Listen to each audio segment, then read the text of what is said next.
The NFL schedule is out, and I have identified 11. That's right, 11 scheduling spots for bets that I already like for this upcoming NFL season. Now, I'm going to have a lot more bets as the season goes along, but right now, just based off the schedule, these 11 spots to me are an absolute hammer. There are a couple NFL betting strategies that I like, and I'm gonna talk about them in this video. And there are 4 types of strategies total, giving you 11 bets to hammer. And I'm gonna give you them in chronological order in weeks of when the games are being played. Right off the bat, I have 2 week 1 games to hammer. Number 1, and this is the only game that fits this system, it's the Super Bowl hangover. It pains me as an Eagles fan, but we are actually fading the Eagles in week 1. The spread right now, the day I'm recording this, is all the way up at plus 4.5 in favor of the Patriots. And unfortunately, that's just too many points. I'm not high on the Patriots this year, but the week 1 is always the weirdest week of the NFL. Remember, the Bengals lost to the Steelers in week 1 last year. This is also going to be the game in which the Patriots are honoring Tom Brady. Belichick has 4 months to prepare for it. Week 1s are always funky, as I said. So unfortunately, we're going to be fading the Eagles, my Eagles, in week 1. So a scheduling spot to hammer is the Patriots in week 1. Now, the next system, the next game that we are talking about, the team that we are betting on is the Steelers, and the team that we are fading are the 49ers. Now, this falls into the category of one of my favorite betting systems. Admittedly, I love all of these. I like this one particularly. The system is when a team is playing an out-of-conference road game the week prior to playing a divisional road game. So it's obviously very, very specific, and I'll repeat it.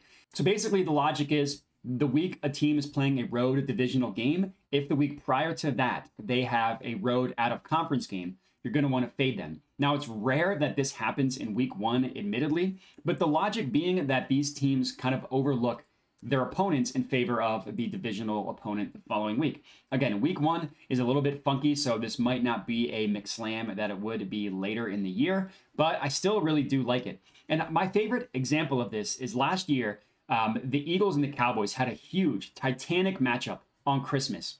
The week prior to that, the Eagles won but didn't cover the spread. The Cowboys lost straight up as pretty heavy favorites. So both teams didn't cover the spread the week before playing each other. So out of conference road game followed up by a divisional road game. We want to fade the team playing the out of conference road game. I know that one is kind of a mouthful, so hopefully that makes sense. But the 2 week 1 bets that you want to make right now are on the Steelers and the Patriots. So next up, the next bet that you want to target right now is in week 4. And this one admittedly feels pretty gross, but we are going to bet on the Texans and we are going to fade the Steelers. Now, this falls into the category of another betting system that I haven't talked about yet. And this system is when a team is coming off a Sunday night or Monday night, so a primetime game, and then the following week they play at 1 p.m. It's pretty simple, but the logic being the team just isn't well rested enough, especially on these Monday night ones. So the Steelers, the Texans, I'm not high on the Texans this year, but we're going to be fading the Steelers because they'll be coming off of a Sunday night game or Monday night game, and then they have to travel and play at 1 p.m. Next up, we have 2 games in week 9 that we are scheduling, and one of them is my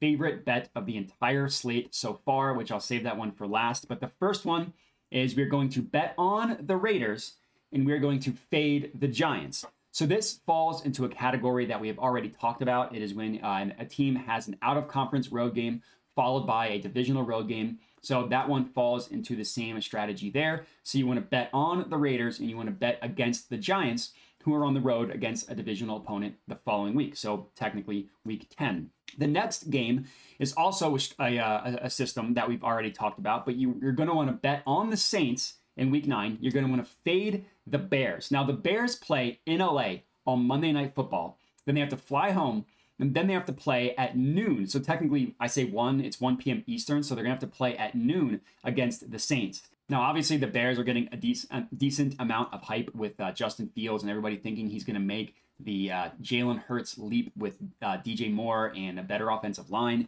But for week 9, we're going to fade him. So you want to bet on the Saints, and you want to bet against the Bears. So next up, I have 2 games that are going to be in week 11, and this is a strategy that we have not yet talked about, another one that's really good. All you're doing when a team plays 3 straight road games, fade them on that 3rd straight road game. It's pretty simple. So 3 straight road games, it doesn't happen a lot. There's only 4 games in which this is satisfied. But last year, the Eagles had 3 straight road games. That 3rd straight road game was against the Cowboys. They lost straight up, also didn't cover the spread. Now, sure, if you want to look at that game last year, Jalen Hurts didn't play, so obviously there's a little bit of weirdness to it. This year, there are 2 weeks in week 11 specifically where a team is going to be playing their 3rd straight road game. So the team that you want to bet on is the Jaguars. The team that you want to fade is the Titans. So in this case, the Titans will be on their 3rd straight road game. The next game, again, this is week 11, you want to bet on the Commanders and you want to bet against the Giants. So the Giants will be on their 3rd straight road game in this example as well. That is for week 11. So now every system that I'm going to be talking about is already satisfied. So I'll just be repeating it. So I'll just give you the games, give you the system, and then we can move on. Next up, we have a game in week 12. We are betting on the Titans. We are betting against the Panthers. This one falls into the category of an out-of-conference road game followed up by a divisional road game. So the Panthers will be traveling to Tennessee in this game. The following week, they have a divisional road game. So we're going to fade the Panthers in week 12 against the Titans. Next up, we got week 14. This is in the category of 3 straight road games. We're fading the Panthers. So two bets in a row where we are fading the Panthers and we are betting on the Saints. So also we'll be betting on the Saints twice for this system. But the Panthers will be on 3 straight road games. They'll be playing against the Saints. So you want to bet the Saints, you want to fade the Panthers. Next up, another 3 straight road game system. We are betting against the Broncos. This is in week 15. So week 15, you want to bet against the Broncos and you want to bet on the Lions. So the Lions will be at home hosting the Broncos, who will be on their 3rd straight road game. Last game that we have for you guys to bet is week 17. You're going to want to bet on the Seahawks. You're going to want to bet against the Steelers. So the Steelers show up 3 times on this list. Once as a team to bet, twice as a team to fade. This falls into the out-of-conference road game followed up by a divisional road game. So week 18, the Steelers have a divisional road game. Week 17, they have an out-of-conference road game traveling to Seattle. So we're going to be betting on the Seahawks, and we're going to be betting against the Steelers. So this will be fun to track as the year goes on, how these bets do. Again, there's 11 bets for you guys to hammer. I'm guessing we're going to go 11-0. But that's it. So some scheduling spots that I like. Hopefully this video was helpful. Hopefully it made sense. If you have any questions, don't hesitate to reach out. Thanks for watching and have a good one. All right, everybody. Thanks for watching. Hope you enjoyed the video. Below are all of my different social medias where I post picks and plays daily. Make sure to hit me up there. Also, make sure to subscribe to the YouTube channel as I'm constantly putting out new videos to learn how to make money sports betting. And that's it. So thanks for watching and have a good one.